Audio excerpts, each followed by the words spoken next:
Hey guys, it's Renee. I'm checking in again. 2 vlogs. Whoa! Sorry, trying to bounce my iPad with one hand. 2 vlogs in 1 week. I'm going to try and keep this short. I've tried 3 times now, and I just start rambling. So I wrote down the points that I want to make, and we'll just see how it goes, because this is my last take, and if it makes sense, then just feel free to hit stop now, so you don't have to listen to all of my rambling. But first, I wanted to thank HCG Chica and Jessie and Just Granny, and there's someone else I'm forgetting, and I'm so sorry. I didn't write the names down. But you guys commented on my last vlog, and you know, here's my thing.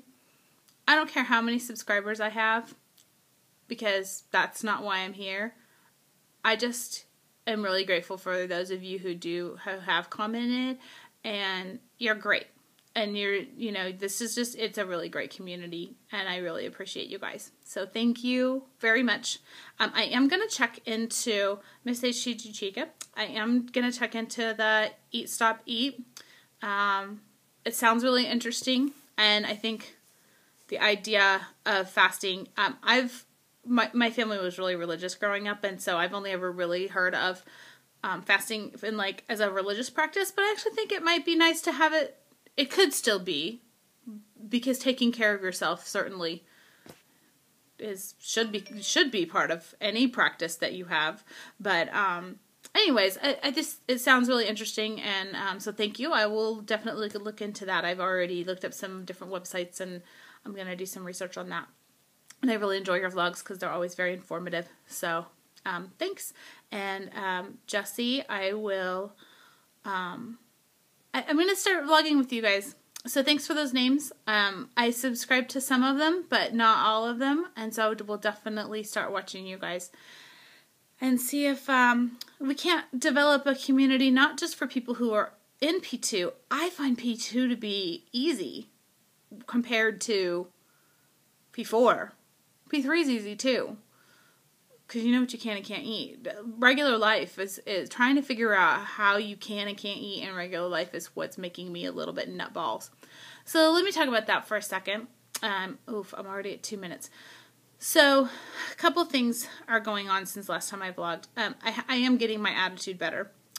So thanks for letting me be negative and a little bit sassy pants. But I'm not in a much different place.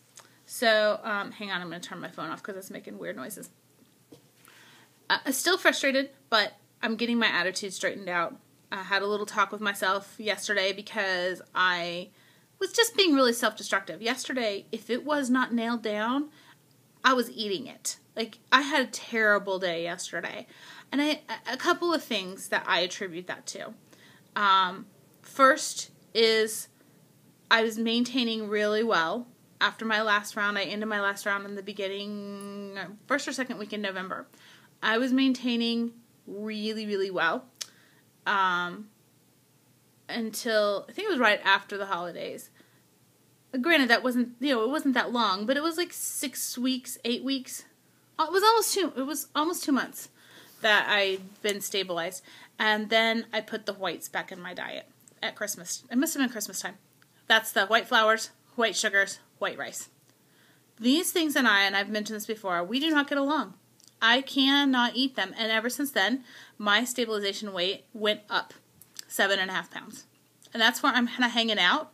I hope when I get home I'm not higher than that, because if I'm back in the 200s, I swear somebody is going to have to come to Denver and peel me off the ceiling, because I'm going to have a nervous breakdown. I'm just going to be up on the ceiling like, ah! That'll be the look, too, that I make. I'm sorry I had to share that with you. Sorry, deep breath. So that was one thing, and those things too I've really noticed. Not only does it do crazy things to my weight, but it does crazy things to cravings. I wasn't having cravings at all. After all of my other rounds, I did not include those 3 things back in my diet. And if I did, my weight shot up. So I know this by now, and I should just avoid it. But you know, sometimes it's when you're not in control of your food. Whatever. I'm not going to go through the excuses. So, not only does it do crazy things to my weight, but it starts the cravings again. And I crave the starchy things. I crave the potato-y type things or the bready type things, all the bad starches. So there's that.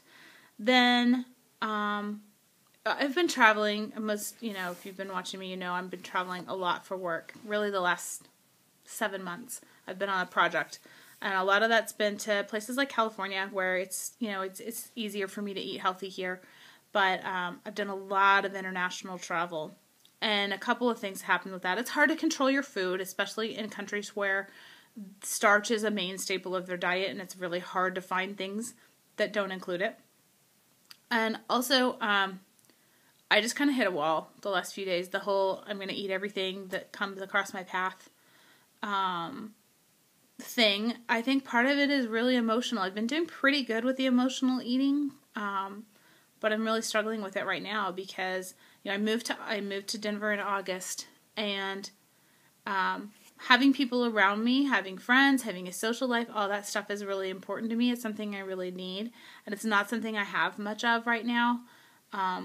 Because I'm never there, and then I don't know that many people. I have one friend that I know from college and one friend from work, but we don't get to see each other very often, and so it's just I don't get to see my partner. It's been hard.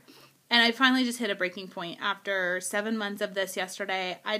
This morning, I didn't even want to get out of bed. I just wanted to, keep the hotel room curtains closed and lay here and eat all day. Because I'm missing companionship. I'm missing friendship. I'm missing that connection. And it's something that I really need in my life. And traveling as much as I do, it's work people. Even if I'm being social, it's work people social. And that doesn't count. As real social time because you're always on for work. So anyways, I just hit a wall to where food was my replacement in the last few days for lack of people in my everyday life the last few months. And food is not my friend. Broccoli can be my friend if it wants to be. But there's a can of Pringles in my room. I should show this to you. I don't know if you can see this or not. I was watching the game. There's a pillow in the entertainment center right there. If you can see that. That's covering the mini bar. Because behind it is a little mini can of Pringles, which is, I'm just thinking about it. I'm like Pavlov's dog salivating over the stupid Pringles. There's a can of Snickers. There's all this that I can stay away from the sweets. But they've got cashews. They've got this trail mixy stuff in there that's really yummy. They've got Pringles in there. They have M&M peanuts. If I'm going to eat something sweet, it's going to be something like M&M peanuts. It's kind of salty. So I had to put a pillow over it so that I don't see it. Because if I see it, I'm going to sit there and obsess over it. Even after I've had my little kick myself in the pants talk with me. Sounding like Elmo talking about me. Renee doesn't want to eat Pringles. So that's what's going on. And I'm not really sure what to do about it.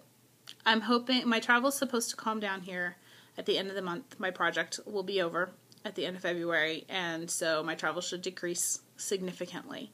And that'll help. And I start another round right about that time. But obviously I don't have all the emotional work done. I did some therapy and stuff on previous rounds, so it is better. I haven't been battling with it as much as I have the physical. But I still have work to do. So I bought that book. If anyone's read it, let me know. I bought the book, Women, God and Food, God, Food and Women. Something like that. It was one that Oprah suggested. And I usually like the Oprah books. So I got that, and I ordered that before I had heard of the Fulfilled book, so I may read that one too. But anyways, and a good friend of mine had read this Women, Food, and God book and said it really changed the way that she was viewing her relationship with food, which is, something I really need. Because, 9 minutes. All right, I'm going to wrap this up. If you've stayed with me this long, thanks. And you guys have a good weekend. I'll check in a couple of days and let you know how I'm doing. I go home on Wednesday for 2 days. 2 days, and then I leave again. And then I'm back February the 8th. And then I think I get to be done traveling for a little while. So, okay. Do well. Be well. Bye, guys.